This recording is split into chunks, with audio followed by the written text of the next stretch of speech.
Literally, this is like now the third take.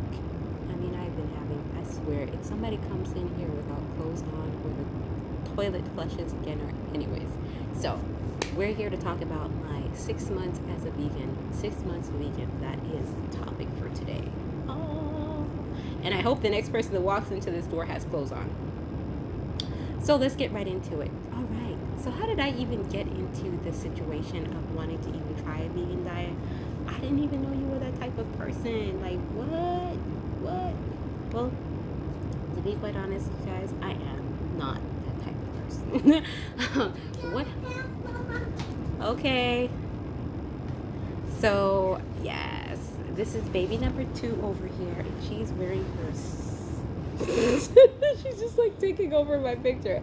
We're talking about eating fruit and vegetables today. Aren't you excited? Yeah! Eat your vegetables. Okay, guys. So I was confronted with a situation where I was having a lot of physical pain when I was at the height of my career, working with some pretty famous, cool people. And in my job, we require we have a lot of negotiations that have a lot of, nice dinners, and you would go out to expensive restaurants, and everybody was pretty much eating a steak and drinking cognac and a lot of other things like smoking cigars and stuff like that. It's a pretty male dominated it's a pretty male dominated profession. I hope I can remember where I was. I think I was saying something like, yeah, a lot of rich food, a lot of steaks, a lot of, yeah, I like a nice cigar with my cognac, and that was not really the best option for a little petite thing like me. Eventually, when I finally got to the doctor after excruciating pain, worse than childbirth, in my opinion, and I have had some pretty big kids, okay. So I was just like, Doc, what's going on? We ran a couple of tests and nothing, and it was basically inconclusive. They were just about to get ready to rule out stomach cancer. And that's when it hit me like, oh my gosh, if this is my reality, then I'm gonna have to deal with chemo and possibly surgery or both. And my doctor, who happened to be a dear personal close friend of mine, kind of just whispered to me that I should probably try a vegan diet immediately, or a plant-based raw diet, while focusing specifically on eliminating certain types of trans fats and preservatives from my diet. And I was really stunned that he would offer that as advice, because, doctors don't really know much about nutrition. And to me, it seemed like I had never really thought about my diet being affecting my health in the way that it does. So let's get into the diet, okay? The first month I was a vegan, I ate absolutely nothing but oatmeal and rice, because that's all I knew I could, prepare, and all I knew that was safe. So I ate that, and then a little while after, I started to discover and do a lot of research on the internet for different types of things I could actually try to prepare for myself, and start to incorporate that in a way that would be feasible in my work environment. Because I was on the road a lot, I would have to actually find places or order things at restaurants that were vegan without looking too conspicuous. And I'm going to get into that a little bit more. So the first thing, yeah, I ate a lot of oatmeal because I didn't know what to eat. I didn't know what was safe and what wasn't. And so I just kind of went with what my body felt. And every time I would get any kind of pain, of course I had to quit smoking and drinking altogether as a part of the cleanse. But I did notice that every time I ate anything that had trans fat or saturated or certain types of saturated fats, I would feel worse again. I would get the pain again. And so After the second month, I noticed that I had maybe lost 2 stones. That would be equivalent of 15 kilos, which would be the equivalent of like 30 something pounds. Yeah, within a month, I had lost so much weight. I had gone down maybe 3 or 4 dress sizes. And so I, at one point, was almost underweight. I might have been, I think, 98 or 100 pounds, but I didn't look sick. I didn't look skinny. I looked um, very, very, very healthy and very lean, you know?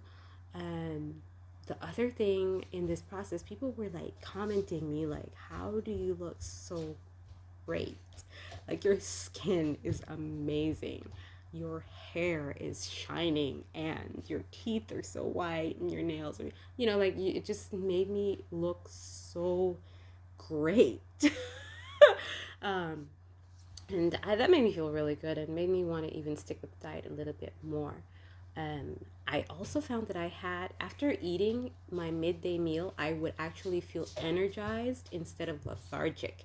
Whenever I would eat before, if I would eat rice and beans and chicken or a steak or something for a lunch, I would feel like I needed to lie down. After, when I would eat vegan lunches or even vegan breakfasts or whatever vegan meals I was eating, I would feel actually energized after eating. Like, yeah, now I'm ready to hit the road. And I just felt it was a strange feeling for me because I always associated eating with like being full and being like tired, right?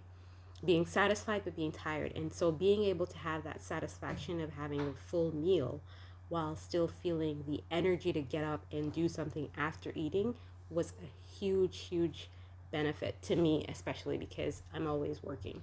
So I found also that in the fifth month,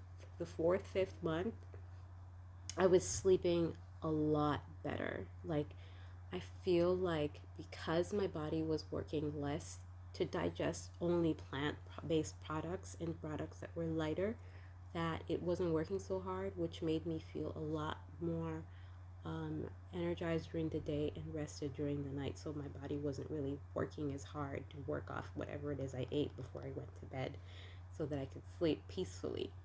And my skin cleared up amazingly. Like, I had absolutely no blemishes, no oiliness, and places where my skin was dry, it was moisturized, and places where my skin had adult acne had suddenly magically disappeared.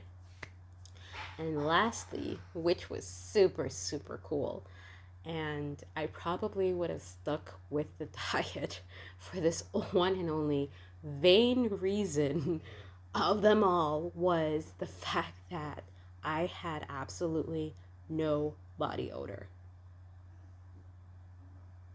Like, none. Like, I didn't need to use deodorant anymore. I wasn't perspired. If I perspired, it didn't smell like, you know, sticky, sweaty person. It just smelled kind of like fruit. Just like, yeah, Oh my god, you smell so great. What is that? I think it's just sweat. Yeah, like, I didn't have any body odor at all, which made me not have to use as much deodorant, and which I think is pretty cool. Not having to use a whole lot of deodorant all the time because I'm also very sporty was pretty cool. I think that was a great thing for me. Um, so a little bit on the con side.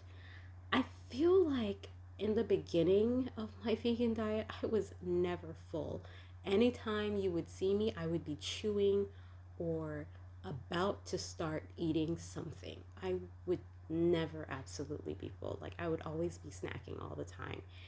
But that's also a common misperception about vegans, is that we need to snack. Well, we vegans. I'm no longer a vegan, but you have to snack a lot. You also, you have to carry your nuts and your fruits around in your little bag or whatever so that you're able to maintain a certain equilibrium. So you're not always thinking about food and feeling like you're going to have to break your diet because you're not able to keep yourself satisfied. So that was a really big issue for me to find foods that were actually filling, because I come from a culture where food equals full, and full equals meat. And then, if you're not eating meat, then you can't be full. And that's a common misconception, which leads me to my next con, is that people think that being a vegan requires you to be a certain type of person. Like you have to be this esoteric, hippie kind of person that doesn't like meat or find that people who eat meat are bad. And there are lots of cultural stereotypes, especially in my culture, when it comes to eating a certain kind of way. Like, even if I were to say I'm a vegetarian, people would look at me funny, like, like, who do you think you are? Like, you're snooty, like, you look down on me. I've been very fortunate to have the opportunity to choose what I eat because in my country, there are a lot of people who don't have that choice, or they feel like they don't have that choice because there are also stereotypes around eating a certain kind of way when it comes to eating meat. Meat is perceived as something that is afforded to the rich, and therefore a lot of poor people, or poor mentality type people would think that if I can't eat meat, then that's not a sign of my wealth and prosperity. I think the fact that you can choose what you eat is a sign of prosperity. So if you can say, I'm not going to eat meat today, that is a good thing. Should you be eating meat today if you have high blood pressure or high cholesterol or something wrong with your gut or your skin or a number of ailments that are caused by eating too much animal-based products? Then maybe you should be considering a vegan diet. I felt a little bit excluded because of these stereotypes. So if I were to go to a restaurant, I remember one time I went out to a work site and there was a work truck at the site, and I asked the woman to just give me the food without the meat, and she poured gravy from the meat over the food. She didn't even understand that this is like a choice, that I don't want that because it's bad for me.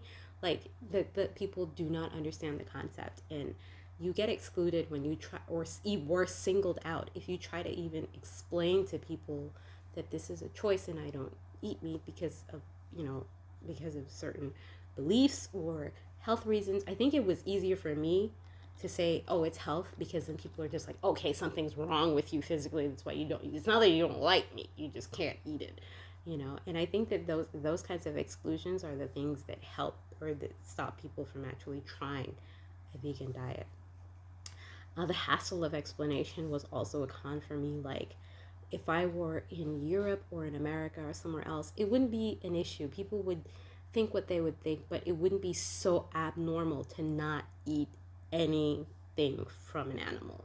It would be accepted, and you would actually find something on a menu somewhere to say, okay, we provide for you. But in my country, even here in certain parts of Germany, it's like, oh my God, she doesn't eat stuff from an animal, she's crazy.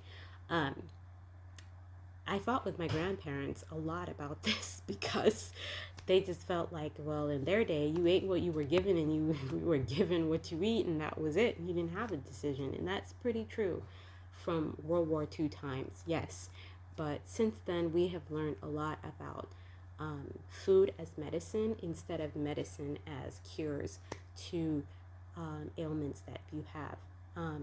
It can also be a bit expensive. That is my fourth con. It can be a bit expensive if you don't know what you're doing and if you like to eat foods that are out of season. Foods that are out of season will definitely cost more than whatever is in season, and I recommend that you stick to what's in season because it will make your food budget smaller, and there are lots of very tasty, to me, things taste better when you buy them in season as opposed to when you buy them from somewhere else that have to be harvested while they're still young and they don't have a chance to mature to their real full potential before eating. I think that has really been very interesting in my diet, especially because I'm always on the lookout for substitutes and different types of recipes that are conducive to what's in season. And so if you think that a vegan diet might be too expensive for you, I recommend that you first start with something small and something that is affordable and easy to do, like noodles. I think most spaghettis are vegan. Sometimes they put egg white in them, but we can forgive a little bit at Ed White, a little bit. Also, I missed burgers. That was a huge con for me. I not even the steaks. I just missed eating a nice juicy burger. Now that my body is actually used to not eating meat every day, I do have to, because I was a vegan for so long, I do have to take a non-meat day or a non-meat week where I just cleanse from meat or cheese eating because of gut. My gut needs that nice cleanse. And also, it also helps me to have a better cycle, my period. um, there are a lot of hormones in foods, and there are a lot of other products in foods that aren't necessarily beneficial to the diet. And I come from a culture, interestingly enough, where plants and herbs are actually what is used in place of medicine instead of actual medicine. And so it was kind of interesting to have this conversation with my grandmother when she would be like, you got to eat meat to get your vitamins and minerals. But on the same time, they wouldn't go to the doctor for something like a headache or fever. You just grab some plants out of the garden. So why not treat everything else in your diet like that? Yeah. Anyways, that's a topic for another time. So I hope this was helpful. Please like and subscribe and leave your comments down below.